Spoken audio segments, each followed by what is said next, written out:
No, van tema, da li vam se ikad čini da su Evropa i cijeli svijet pretjerano seksualni?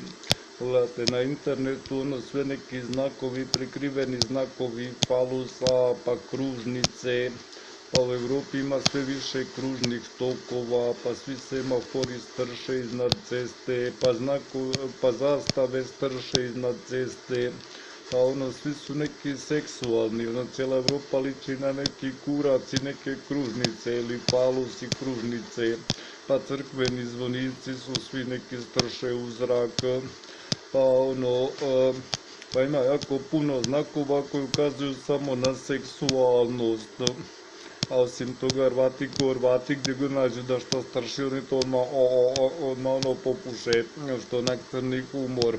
Ali malo je zastrašujuće to što cijela Evropa liči na neki falus koji svi kuše, a ima je puno kružnica među njima.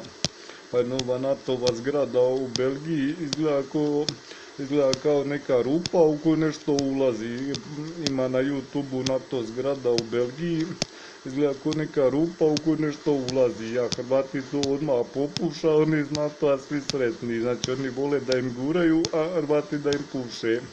Nego ta Evropa je toliko puna seksualnih simbola i seksualna da je to zastrašujuće.